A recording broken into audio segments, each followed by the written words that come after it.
ನಟ ಯಶ್ ತಾಯಿ ಪುಷ್ಪರವರ ಮನೆ ಪಕ್ಕದ ಜಾಗದ ಜಟಾಪಟಿ ಮುಂದುವರೆದಿದೆ. ಇವತ್ತು ಪುಷ್ಪರವರು ಅನೇಕ ಅಧಿಕಾರಿಗಳನ್ನ ಭೇಟಿ ಮಾಡಿದ್ದಾರೆ. ತಾವು ಹೊಂದಿರತಕ್ಕಂಥ ದಾಖಲಾತಿಗಳನ್ನ ಅಧಿಕಾರಿಗಳಿಗೆ ನೀಡಿ ಇದ್ರ ಬಗ್ಗೆ ಕ್ರಮ ವಹಿಸಬೇಕು ಅಂತ ಆಗ್ರಹವನ್ನು ಕೂಡ ಮಾಡಿದ್ದಾರೆ. ನಾನೀಗ ಪುಷ್ಪರವರ ಮನೇಲಿದ್ದೀನಿ. ಪುಷ್ಪರವರು ಈಗ ಈ ವಿಚಾರವಾಗಿ ಸಂಬಂಧಪಟ್ಟಂಗೆ ಅವ್ರನ್ನ ಮಾತಾಡ್ಸ್ತೀನಿ. ಮೇಡಮ್ ಹೇಳಿ, ಇವತ್ತು ನೀವು ಅಧಿಕಾರಿಗಳನ್ನ ಭೇಟಿ ಮಾಡಿ ನಿಮ್ಮ ಹತ್ರ ಇರ್ತಕ್ಕಂಥ ದಾಖಲಾತಿಗಳನ್ನ ಸಲ್ಲಿಸಿದಿರಿ.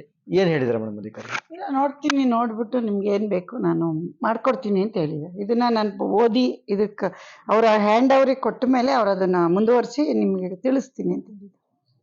ಈಗ ನಿಮ್ಮ ಹತ್ರ ಇರ್ತಕ್ಕಂಥ ದಾಖಲಾತಿ ಮತ್ತು ನಿಮ್ಮ ಆರೋಪ ಏನ್ ಮಾಡ್ತಿದ್ದಾರೆ ದೇವರಾಜ್ ಅವ್ರ ಹತ್ರ ದಾಖಲಾತಿಗಳ ಬಗ್ಗೆ ನೀವು ಒಂದಿಷ್ಟು ಗಮನ ಹರಿಸಿ ನೋಡಿರೋದಾದ್ರೆ ಏನ್ ವ್ಯತ್ಯಾಸಗಳು ಕಾಣಿಸುತ್ತೆ ಮೇಡಮ್? ನನಗೆ ಗಮನ ಹರಿಸೋದು ಅಂದ್ರೆ 42 ವರ್ಷ ತನಕ ಒಂದು ಪಕ್ಕದ ಇದೇ ರೋಡಲ್ಲಿರೋ ಸೈಟ್ನ ಅವ್ರು ಇಲ್ಲೆಲ್ಲೋ ಪಕ್ಕದವರಲ್ಲಿ ಮನೆಯಲ್ಲಿ ಊರಲ್ಲಿ ಇರೋರು ಇಷ್ಟು ವರ್ಷ ಬಿಟ್ಕೊ ಬಂದವ್ರೆ ಅಂದ್ರೆ ಇದು ಬೇಕು ಅಂತ ಯಾರ್ದೋ ಸೈಟ್ನ ಕಬ್ಲಾಯಿಸಕ್ ಏನ್ ಹೇಳ್ತಾರೆ ಅದನ್ನ ಕಬಳಿಸಕ್ ಬಂದಿರೋದು ಇದು ಅಂತ ಕ್ಲಿಯರ್ ಆಗಿ ಗೊತ್ತಾಗುತ್ತೆ.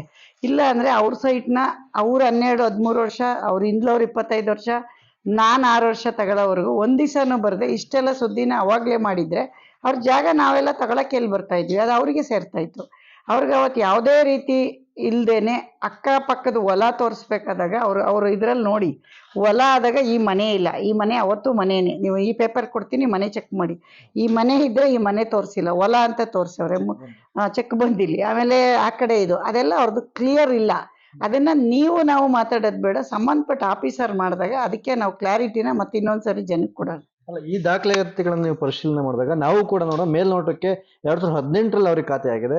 ಆಗ ಇಲ್ಲೆಲ್ಲ ಅಭಿವೃದ್ಧಿ ಆಗಿದೆ. ಈ ಪ್ರದೇಶ ಕೂಡ 16ರಲ್ಲಿ ಖಾತೆ ಆಗಿದ್ದು ಕೂಡ ಅವರಿಗೆ ಈ ಪ್ರದೇಶ ಅಭಿವೃದ್ಧಿ ಆಗಿರುತ್ತೆ. ಆದ್ರೆ ಚೆಕ್ ಬಂದಿನಲ್ಲಿ ತಪ್ಪು ಕಾಣಿಸ್ತಾ ಇದೆ ಅಂತ ಡೆವಲಪ್ ಆಗೋಗಿತ್ತು ಅಲ್ವಾ 16ರಲ್ಲಿ. ಅದನ್ನ ಅವ್ರು ತೋರಿಸಿಲ್ಲ, ಹೊಲ ಅಂತ ತೋರಿಸ್ತವ್ರೆ, ಅಲ್ಲಿ ಫಸ್ಟ್ ಸುಳ್ಳು ಸಿಗಾಕೋತಾರೆ. ಆಮೇಲೆ ಇದನ್ನ PDO ನಟರಾಜು ರೆಡಿ ಮಾಡಿ ಕೊಟ್ಟಿದ್ದಾನೆ ಅಂತಾನೆ ಇಲ್ಲಿ ನನಗೆ ಮಾಹಿತಿ ಹಿಂದೆನೆ ಇತ್ತು. ಯಾವಾಗ ಈ ಹೋದ್ ತಿಂಗಳು ಕೊಟ್ಟರು ಯಾರು, ಇದು PDO ನಟರಾಜು ಮಾಡ್ತಾನೆ, ಇವನೆಲ್ಲಾ ಕಡೆ ಇದೇ ಕೆಲಸ ಮಾಡ್ಕ ಬಂದಿದ್ದಾನೆ, ಇವನೇ ಅವರ ಸಂಬಂಧಿಕ ಅಂತೆ. ಯಾರು ಹೇಳಿ? ಈ ದೇವರಾಜು ಸಂಬಂಧಿಕ. ನಿನ್ನೆ ಒಬ್ಬ ವೈಟ್ ಶರ್ಟ್ ಹಾಕ ಬಂದ, ಅವರು ಸಂಬಂಧಿಕರು. ಇವ್ರ ಸಂಬಂಧಿಕರೆಲ್ಲ ಇವರು ರಿಯಲ್ ಎಸ್ಟೇಟ್ ದಂಧೆ ಇವರೆಲ್ಲ ಸೇರ್ಕೊಂಡು ಬಂದು ಈ ತರ ರೌಡಿಸಮ್ ಮಾಡಿ ಹೋಗಿ ಎಷ್ಟೋ ಕಡೆ ಸೈಟ್ಗಳನ್ನ ಇವ್ರು ಲಪ್ಟಾಯಿಸಿದ್ದಾರೆ ಅಂತ ನಮಗೆ ಮಾಹಿತಿ ಬಂತು. ಆದ್ರೆ ನಾನು ಅದನ್ನ ನಿಮಗೆ ಕ್ಲಾರಿಟಿ ಕೊಡ್ಲಿಲ್ಲ. ಯಾಕೆ ಅಂದ್ರೆ ನನಗೆ ಅದು ಕರೆಕ್ಟಾಗಿ ಪೇಪರ್ ನೋಡ್ಬೇಕು. ಈಗ ನೀವೆಲ್ಲ ನೋಡಿದ ಪ್ರಕಾರ 2 ಆಗಿದೆ ಅಂದಾಗ ಇದು ಕರೆಕ್ಟಾಗಿ ಅವ್ರು ಹೇಳಿದ ಜನ ಹೇಳಿದ್ ಕರೆಕ್ಟೇ ಇದು. ಈಗ PDO ನಟರಾಜು ನನಗೂ ಈ ಖಾತಾ ಮಾಡಿಕೊಟ್ಟು ಅವ್ರಿಗೂ ಈ ಖಾತಾ ಮಾಡಿಕೊಟ್ಟಿರ್ಬೇಕು. ಯಾಕೆ ಅಂದ್ರೆ ಅವನು ಅವರ ಸಂಬಂಧಿಕ, ಆಯ್ತಾ. ಹಿಂದೆ ಒಂದ್ಸರಿ PDO ಬಂದು ಆ ಅಜ್ಜಿನ ಕರ್ಕೊಬಂದು ಶ್ರೀಮತಿ ಅವ್ರ ಹತ್ರನ ಯಾರದು ನಮ್ಮ ಗಿರೀಶ್ ಹತ್ರನು ಗಲಾಟೆ ಮಾಡಿದ್ರು ಅಂತ ಹೇಳಿ ಸಂಬಂಧಪಟ್ಟವ್ರು ಹೇಳಿದ್ರು. ಅದಕ್ಕೆ ನನ್ನ ಹತ್ರ ಯಾವ್ದು ದಾಖಲೆ ಇಲ್ಲ. ಒಟ್ಟು ಅವ್ರು ಮುಂಚೆ ಅವ್ರ ಹತ್ರನು ಮಾಡ್ಕೊಂಡು ಬರೋದು. ಈಗ ಯಾರೋ ಲಕ್ಷ್ಮಮ್ಮ ಅಂತ ಇದ್ದಾರೆ, ಅವರಿಂದ GPA ಪಡ್ಕೊಂಡಿದ್ದೀನಿ, ಅದು ಎಲ್ಲ ಹೇಳಿಕೆಗಳಿಗೆ ಅಷ್ಟೇ ಸೀಮಿತ ಆಗಿರೋದು. ಇಲ್ಲಿವರೆಗೂ ಕೂಡ ಲಕ್ಷ್ಮಮ್ಮ ಆಗ್ಲಿ ಬಂದಿಲ್ಲ, ಅವ್ರ ಮಕ್ಕಳಾಗ್ಲಿ ಬಂದಿಲ್ಲ, ಯಾರು ಕೂಡ ಈ ಜಾಗಕ್ಕೆ ಬಂದು ನಿಮ್ಮನ್ನ ಪ್ರಶ್ನೆ ಮಾಡುವಂತ ಕೆಲಸವನ್ನ ಮಾಡಿಲ್ಲ. ಇದ್ರ ಬಗ್ಗೆ ಏನ್ ಹೇಳ್ತೀರಿ? ಲಕ್ಷ್ಮಮ್ಮ ಆಗ್ಲಿ ಅವ್ರ ಮಕ್ಕಳಾಗ್ಲಿ ಬದುಕಿದ್ರೆ ಇವ್ ಇಷ್ಟೊಂದು ಪ್ರಾಬ್ಲಮ್ ಯಾಕಾಗ್ತಿದೆ ಅಂತ ಅವ್ರ ಮಕ್ಳು ಇವ್ರಿಗೆ ದಾನ ಕೊಟ್ಟವರು, ಫ್ರೀಯಾಗಿ ಕೊಟ್ಟವರು, ಅದು ಬೇರೆ. ಬಟ್ ಅವ್ರ ಮಕ್ಳನ್ನ ಕರ್ಕೊಬಂದು ನೋಡಮ್ಮ ನಾವು ಕೊಟ್ಟಿದೀವಿ ಹಿಂಗಾಗಿದೆ ಅಂತ ಅವರು ಹೇಳ್ಬೋದು. ಹೇಳ್ದಿದ್ರು ಪರವಾಗಿಲ್ಲ. ಬಟ್ ಇವರು ಫಸ್ಟ್ ಆಫ್ ಆಲ್ ಅವರು 40-50 ವರ್ಷ ಏನ್ ಮಾಡ್ತಾ ಇರ್ತಾರೆ ಅದೇ ಹೇಳಿ. ಮೊದಲು ಒಂದು ಸೈಟ್ ಇಟ್ಕೋಬೇಕಂದ್ರೆ ಅದು ಇಂಥ ಒಂದು ಆರ್ಟ್ ಪ್ರಾಪರ್ಟಿನ ಯಾರಾದ್ರೂ ಬಿಟ್ಟು ಓಡಾಡ್ತಾರ 40 ವರ್ಷ? ಅಲ್ಲೇ ತಿಳ್ಕೊಳ್ಳಿ. ಈ ವಿಚಾರವಾಗಿ ದೇವರಾಜ್ ಒಂದು ಮಾತು ಹೇಳ್ತಾರೆ. ಈ ಜಾಗ ಏನಿದೆ ಇದನ್ನ ಅಂಗವಿಕಲ ಇಲಾಖೆಗೆ ದಾನವಾಗಿ ಕೊಟ್ಟಿದ್ರು, ಅದು 2017 ಮತ್ತೆ ವಾಪಸ್ ತೆಗೆದುಕೊಂಡ್ರು. ಅಂದ್ರೆ ಈ ಹಿನ್ನೆಲೆಯನ್ನ ಈ ಪ್ರಶಾಸನ ನೋಡ್ತಾ ಹೋಗೋದಾದ್ರೆ ನಿಮ್ಗೆ ಏನಾದ್ರು ಒಂದು ಡೌಟ್ ಬರುತ್ತಾ? ಈ ವಾಪಸ್ ಯಾಕೆ ತಗೊಂಡ್ರು, GPA ಯಾಕೆ ಮಾಡ್ಕೊಟ್ರು? ನೋಡಿ, ಈಗ ಒಂದ್ 3 ಜನದ್ದು ಹ್ಯಾಂಡ್ ಓವರ್ ಕ್ಲಿಯರ್ ಆಗಿ ಗೌರ್ಮೆಂಟ್ ರಿಜಿಸ್ಟರ್ ಮಾಡಿದ್ಮೇಲೆ ನಾವು ಮದರ್ ಡೇಡ್ ಹೊಲ ಇತ್ತು ಅವಾಗ. ಸೈಟ್ ಆದ್ಮೇಲೆ ನೀವು ಇದು ಈಗ ನಮ್ದು ಅಜ್ಜಿ ತಾತನ್ ಬೂನಹಳ್ಳಿ ಇವತ್ತು ಏರ್ಪೋರ್ಟ್ ಆಗಿದೆ, ಹಂಗಂತ ನಾವು ಮೂಲ ಹುಡ್ಕೋ ನಮ್ಮ ಅಜ್ಜಿ ತಾತನ್ ಭೂಮಿ ಸಿಗುತ್ತೆ, ಅದನ್ನ ಹುಡ್ಕೋ ಅವಶ್ಯಕತೆ ಇಲ್ಲ. ಏರ್ಪೋರ್ಟ್ಗೆ ಏನ್ ಜನ ಕೊಟ್ಟಿದೀವಿ ಅದನ್ನ ಮಾತ್ರ ಹುಡುಕ್ತಿವಿ. ನೀವು ಹಿಂದಿಂದ ಹುಡ್ಕೋಷ್ಟು ಪ್ರಾಪರ್ಟಿಲಿ ತಪ್ಪಿದ್ರೆ ತಾನೇ ಹಳೇದು ಹುಡುಕ್ತೀರಾ? ಲಾಯರ್ ಯಾಕೆ ಹುಡುಕ್ತಾರೆ? ಮದರ್ ಡೀಡ್ ಹುಡುಕ್ತಾಗ ಕ್ಲಿಯರ್ ಆಗಿ 3 ಪೇಪರ್ ಚೇಂಜ್ ಆದ್ಮೇಲೆ ಯಾಕೆ ಹುಡುಕ್ತಾರೆ? ಈಗ ಇದು ಒಂದು ವಿಚಾರನ ಹೊರತುಪಡಿಸಿದ್ರೆ ಜಾಗದ್ದು ನ್ಯಾಯಾಲಯದಲ್ಲಿ ತೀರ್ಮಾನ ಆಗುತ್ತೆ, ಸಿವಿಲ್ ಮ್ಯಾಟರ್ ತೀರ್ಮಾನ ಆಗುತ್ತೆ. ಒಂದಾದ್ರೆ ಸೆಲೆಬ್ರಿಟಿ ಅನ್ನೋ ಕಾರಣಕ್ಕೋಸ್ಕರವಾಗಿ ನಿಮ್ಗೆ ಈ ರೀತಿ ತೊಂದರೆ ಕೊಟ್ರ? ಅಲ್ಲ, ತೊಂದ್ರೆ ಏನ್ ಕೊಡಕ್ಕಾಗಲ್ಲ. ಅವರು ನಾನು ತೊಂದರೆ ಕೊಟ್ರೆ ಎದುರ ಮಗಳೇ ಅಲ್ಲ. ಯಾಕೆ ಅಂತ ಕೇಳಿ ನಾನು ಮಾಡಕ್ ಮುಂಚೆ 10 ಸರಿ ಯೋಚಿಸ್ಬಿಟ್ಟು ಮಾಡ್ತೀನಿ. ಕಳ್ಳರು ತೊಂದರೆ ಕೊಟ್ರೆ ಕಳ್ಳರು ಎದುರ್ಕೊಳ್ಳೋದು, ನಾವು ಎದುರ್ಕೊಳ್ಳಲ್ಲ. ಯಾಕೆಂದ್ರೆ ಅದನ್ನ ನನ್ನ ಮಗ ನನ್ಗೆ ಹೇಳ್ಕೊಟ್ಟವ್, ನಾನು ನನ್ನ ಮಗನ್ಗೆ ಹೇಳ್ಕೊಟ್ಟಿದ್ದೀನಿ. ಯಾವತ್ತು ತಪ್ಪು ಮಾಡಿದವರು ಭಯ ಪಡ್ಬೇಕು. ನಾವು ತಪ್ಪು ಮಾಡಿಲ್ಲ, ಅದನ್ನ ಕ್ಲಿಯರ್ ಆಗಿದ್ದೀನಿ ಅಂತ ನಾನು ನಿಮ್ಗೆ ಅವತ್ತಿಂದ ಹೇಳ್ತಾ ಇದ್ದೆ, ಆದ್ರೆ ಪೇಪರ್ ತೋರಿಸಿರ್ಲಿಲ್ಲ ನಿಮ್ಗೆ. ಸುಮ್ಮನೆ ಏನ್ ಗೊತ್ತೇನ್ರಿ, ನಾವು ಒಂದು ಸೆಲೆಬ್ರಿಟಿ ಮನೆಯವ್ರ ಪೇಪರ್ ತಗೊಂಡು ಟಿವಿಲಿ ತೋರಿಸ್ಕೊಂಡು ಅದು ಬೇಡ ಅಂತ ಸುಮ್ಮನೆ ಇದ್ದೆ. ಯಾವಾಗ ಇವ್ರ ಹತ್ರ ಪೇಪರ್ ಇಲ್ಲ ಫೇಕು ಅಂತ ಹೇಳಿದ್ರೆ ಅದಕ್ಕೆ ನಿಮ್ ಟಿವಿ ಕೊಟ್ಟಿನಿ. ಇಷ್ಟು ನೀವು ಇಷ್ಟು ಸ್ಟ್ರಾಂಗ್ ಆಗಿರೋರಿಗೆ ಈ ತರ ಆದ್ರೆ ಜನಸಾಮಾನ್ಯರ ಕಥೆ ತುಂಬಾ ಏನು? ಜನ ನಂಗೆ ಫೋನ್ ಮಾಡಿ ಅಪ್ರಿಶಿಯೇಟ್ ಮಾಡ್ತಾ ಇದ್ದಾರೆ. ಏನಂತ ಗೊತ್ತಾ, ಕಿತ್ತೂರು ರಾಣಿ ನೀನ್ ಇಂದಿರಾ ಗಾಂಧಿ ಇನ್ನು ಏನೇನೋ ಬಿರುದುಗಳು ಕೊಡ್ತಾವ್ರೆ. ಅದಕ್ಕೆ ನಾನು ಹೇಳಿದೆ, ಪ್ರತಿಯೊಂದು ಹೆಣ್ಮಕ್ಳು ಅವ್ರ ಹಕ್ಕು, ದುಡ್ಡು ಕೊಟ್ಟು ತಗೊಂಡ್ಮೇಲೆ ನಿಂತ್ಕೋಬೇಕು. ಎದ್ರಿಕೊಂಡು ಒಂದಿನ ನೋಡ್ರಿ, ಇದು ಒಡೆದ್ ಕಿತ್ಕೊಯ್ತಾವ್ರೆ. ದಾನ ಕೇಳ್ತಾ ಇಲ್ಲ ಅವರು, ಭಿಕ್ಷೆ ಕೇಳೋದ್ ಬೇರೆ, ಒಡೆದ್ ಕಿತ್ಕೋಗೋದ್ ಬೇರೆ. ಭಿಕ್ಷಕನಿಗೆ ಎಷ್ಟು ದೌಲತ್ ಇದ್ರೆ ಮತ್ ನಾನು ಕೊಂಡ್ಕೊಂಡಿರೋಳು ನನಗೆ ಎಷ್ಟು ಇರ್ಬೇಕು?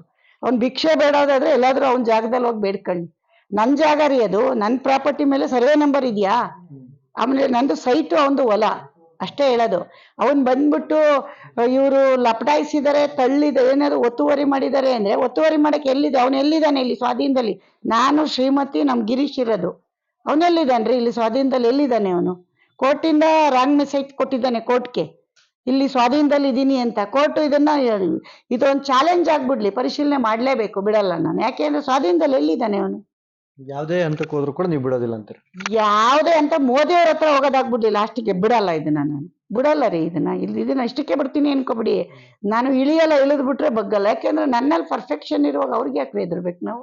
ಸಾಮಾನ್ಯವಾಗಿ ಒಂದು ಮಾತು ಕೇಳಿ ಬರ್ತದೆ, ಯಶ್ ಅವರಿಗೆ 100 ಕೋಟಿ ಆಸ್ತಿ ಇದೆ, 1000 ಕೋಟಿ ಆಸ್ತಿ ಇದೆ, ಆದ್ರೆ ಅವ್ರ ಅಮ್ಮ ಸಣ್ಣ ಪುಟ್ಟ ಸೈಟ್ಗೋಸ್ಕರ ಇಷ್ಟೊಂದು ಗಲಾಟೆ ಮಾಡ್ತಿರಲ್ಲ. ಹೌದು, ಅದು ಹೇಳೋರ್ಗೆ ಹೇಳಿ. ಯಶ್ಗೆ ಒಂದ್ ಸ್ವಲ್ಪ ಈ ಸೈಟ್ ದುಡ್ಡನ್ನ ಅವನಿಗೆ ಕರೆದ್ಬಿಟ್ಟು ಯಾರೋ ಗಲಾಟೆ ಮಾಡ್ತಾವನಲ್ಲ, ಅವನಿಗೆ ಕೂಡ ಕೇಳಿ. ಪಾಪ ನಾವು ದಾನಿಗಳಲ್ಲ, ಅವ್ರದ್ದು ಹೇಳ್ತಾ ಇದಾರಲ್ಲ. ಯಶೋರಿ 100 ಕೋಟಿ ನಾವು ಕದ್ದಿದ್ದಲ್ಲ, ಕಷ್ಟಪಟ್ಟು ದುಡ್ದಿದ್ದು. ಯಶು ಡ್ರೈವರ್ ಮಗ, ಕೋಟ್ಯಾಧೀಶ್ವರರ ಮಗ ಅಲ್ಲ, ಅಥವಾ ಎಲ್ಲಿಂದನೋ ಲಂಚ ಬಂದಿಲ್ಲ, ಕಷ್ಟಪಟ್ಟು ದುಡ್ದಿದೀವಿ. ನಾನು ಇವಾಗ ಒಂದು ಇದನ್ನ ಕ್ಲಿಯರ್ ಮಾಡ್ಬಿಡ್ತೀನಿ. ಯಾರು ಹೇಳ್ತಾರೆ ಅವ್ರು ಕರೆದ್ಬಿಟ್ಟು ಅವನಿಗೆ ದಾನ ಕೊಡಕ್ಕೆ ಹೇಳಿ. ನಾನು ದಾನ ಕೊಡ್ಬೇಕಾದ್ರೆ ಭಿಕ್ಷೆ ಬೇಡಿದ್ರೆ ಕೊಡ್ತೀನಿ, ಅವ್ನು ರೌಡಿಸಮ್ ಮಾಡಿರ್ ಕೊಡಲ್ಲ. ಅವ್ನು ದಾನ ಕೇಳೋರು ರಿಕ್ವೆಸ್ಟ್ ಮಾಡಿ ಬರ್ಬೇಕು. ಅವ್ನು ಏನಂತ ಬರ್ತಾವನೆ, ಯಶೋರ್ ಒತ್ತುವರಿ ಮಾಡ್ಯವ್ರಿ ಅಂತ. ಒತ್ತುವರಿ ಎಲ್ಲಿ ಮಾಡಿದೀವಿ? ಒತ್ತುವರಿ ಎಲ್ಲಿ ಮಾಡಿದೀವಿ ತೋರ್ಸಕ್ಕೆ ಹೇಳಿ. ಅವನು ವಾಸ ಇದ್ದಾನ, ಅಥವಾ ಅವನ್ ಪ್ರಾಪರ್ಟಿಲಿ ಪೇಪರ್ ಇದೆಯಾ?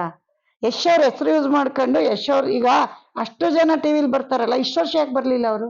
ಅವನು ಹೀರೋ ಆಗಕ್ ಹೋಯ್ತಾವನೆ, ಯಶ್ ಲೆವೆಲ್ ಹೀರೋ ಆಗ್ಬೋದು ಅಂತ ಕನ್ಸ್ ಕಾಣ್ತಾ ಇರ್ಬೇಕು ಅವನು.